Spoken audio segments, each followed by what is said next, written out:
let's talk about a word we all think we've got figured out: fantasy. Dragons, wizards, epic quests. It seems pretty straightforward, right?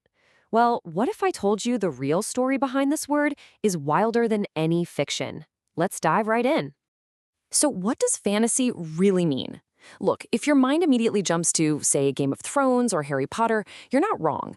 But here's the thing: that's just the final chapter of a story that's literally thousands of years old. And believe me, its original meaning had absolutely nothing to do with magic or monsters.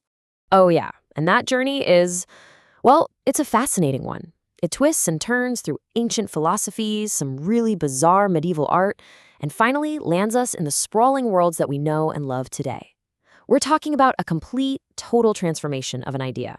Okay, so let's kick off our journey at the very beginning, right? Back to the original meaning of fantasy. We gotta go way back to a time when the word didn't mean a genre at all, but something, well, something fundamental about how our own minds work.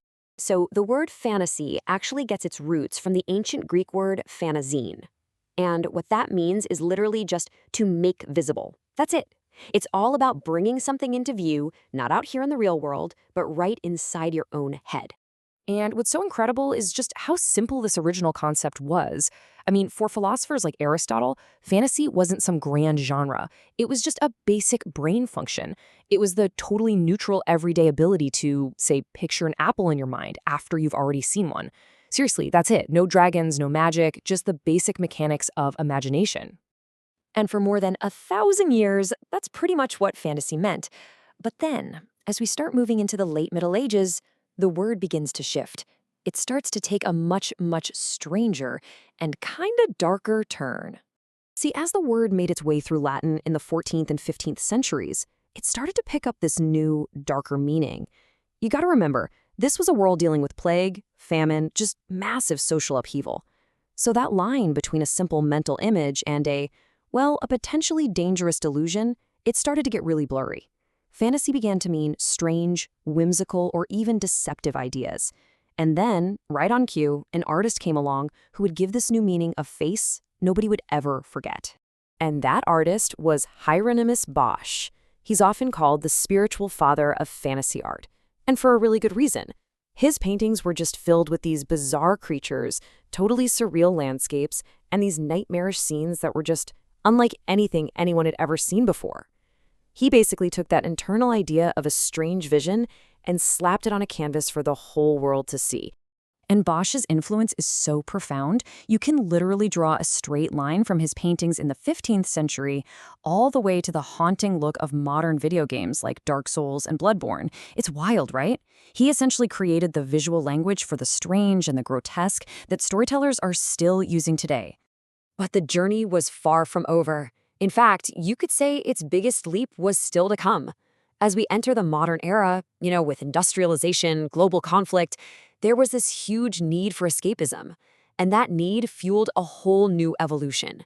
Fantasy was about to transform from just a strange vision into the act of building entire worlds.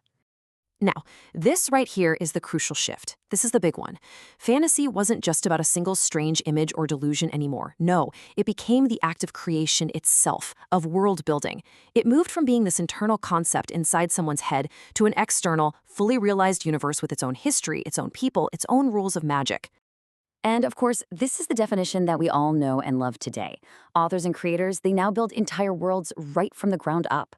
I mean, just think about the incredibly detailed political systems of Westeros in Game of Thrones, or the super intricate magical society in Harry Potter. This is the hallmark of modern fantasy. So let's just take a quick step back and appreciate the incredible journey this one little word has been on. I mean, it's evolved from a simple thought rattling around inside our heads to entire universes that we can get lost in.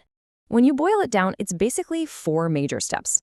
Fantasy went from being just a thought, to a strange thought, to a strange piece of art, and finally to a completely different world. It's just a perfect example of how our language and our ideas grow and change right alongside each other over the centuries. So the next time you dive into your favorite fantasy book, or movie, or game, just remember its long and winding history. It's not just an escape, right? It's the modern-day peak of an idea that literally started with Aristotle just picturing an apple. And it really makes you wonder, doesn't it? What will fantasy even mean 1,000 years from now?